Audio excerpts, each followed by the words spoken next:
This is a postcard I bought 13 years ago while visiting an exhibition of Ferdinand Hodler in Switzerland. It's a remarkable painting of the Jungfrau seen from Isenfluh. Ferdinand Hodler painted his mountains more like portraits than part of a landscape. And I think that idea is quite interesting. It's so different from how I usually paint. In my work, my focus lies more in establishing subtleties. It looks like Hodler didn't do that. His work feels raw, bold and honest. His use of lines is something I want to explore. His clear focus on shapes, lines and structure. I think that is what fascinates me.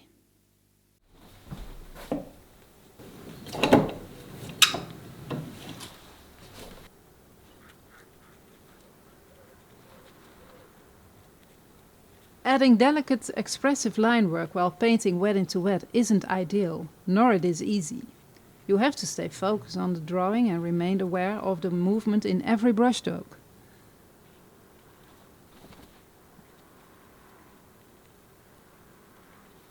During this session, I am discovering how to handle the brush in a way that creates variety, sometimes letting strokes merge into each other until the line I'm searching for appears. By zooming in on Hodler's Jungfrau, I can see that also his lines are often built up from several strokes.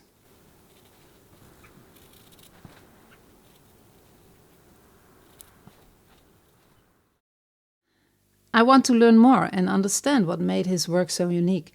That's why I'll travel to Switzerland, to a region where I can see his work and where he painted many times. To see with my own eyes and to try plein air painting in his footsteps. Not to copy, but to learn from his way of seeing.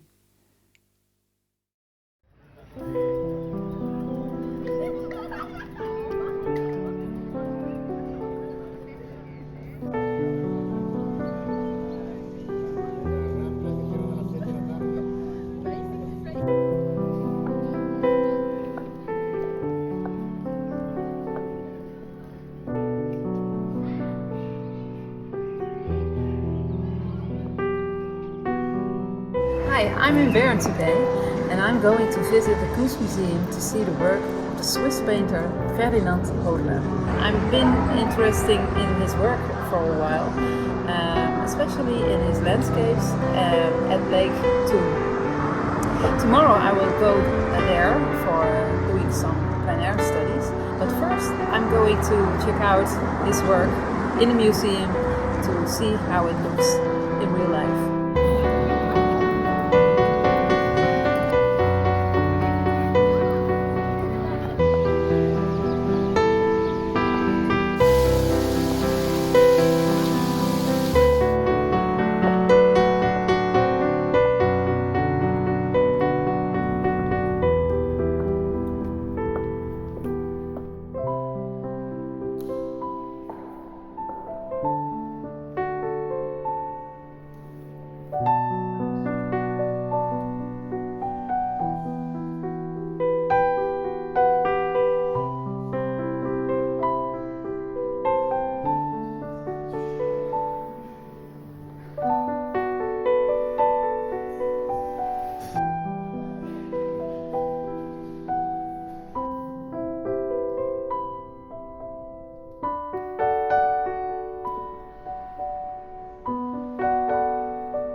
Being back here in Berner Oberland is very special to me. I spent part of my childhood in this area. My dad was a mountain climber and he took us into the mountains when we were very young. It's where my parents first learned me to look at the mountain landscapes closely. And that's why coming here to paint feels like coming home. Strange, with such a bright color to make some tonal design. But hey, you have to experiment sometimes.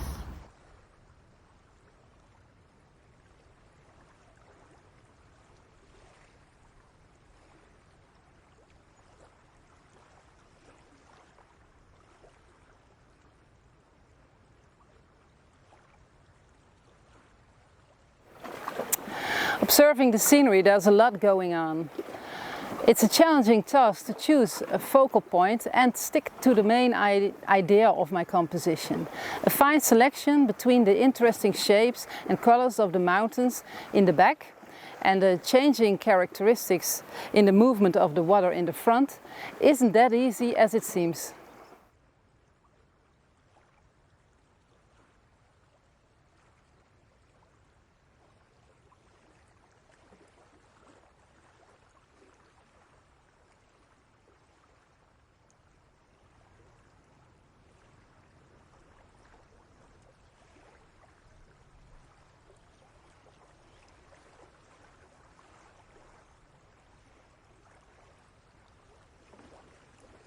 Today I'm painting where he once stood. And again, I'm not simply copying the scene in front of me, I'm searching for that same rhythm.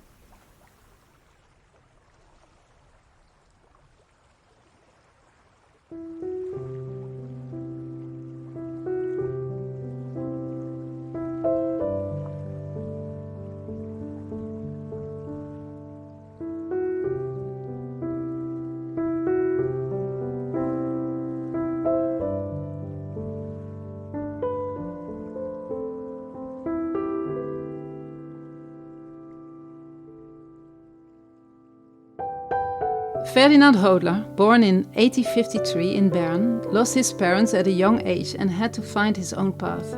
All his life he searched for truth in both art and existence. He was one of Switzerland's most important painters. His work moved from realism to symbolism and expressionism, and he developed his own style he called parallelism. He saw rhythm everywhere, in trees, in waves, in the way people move. This belief grew into what he called parallelism, the idea that repetition and harmony in art reflect a deeper order of nature and life. Hodler used parallelism as a statement, emphasizing rhythm and the mind's search for order. To the viewer it can sometimes feel unsettling, almost unnatural. I share his sense of eternity and harmony because for me mountains hold past, present and future all at once. But when I paint, I try to be irregular, random and uneven like nature itself, to connect more deeply with it and to let the viewer feel that connection too.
Hodler's technique was simple yet powerful. He worked with large areas of color and clear, decisive lines.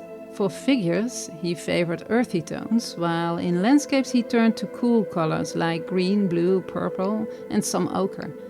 He avoided unnecessary decoration, always keeping his focus on structure. In a recent video, I explored the work of Giovanni Segantini. Another Swiss painter from whom the Alpine landscape played a central role. Hodler and Segantini each had their own visual language, yet they shared a similar spirit. One lived partly here in Switzerland and the other in the Engadine. For both, the mountains were more than just nature. They were filled with meaning. By painting en plein air, it happens almost unconsciously, building on the visual vocabulary you've developed over time and painting with the energy of the moment. Hodler is a perfect example of a painter who moved beyond merely copying landscapes or relying on rules, choosing instead to paint from feeling and rhythm. He inspires me to push further toward that same freedom.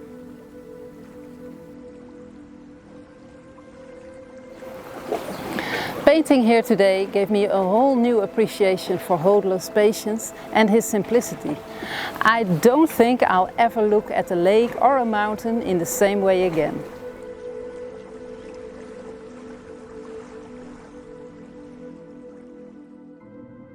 In my next video, I'll explore the great master in portrait and landscape painting, John Singer Sargent at Lake Como.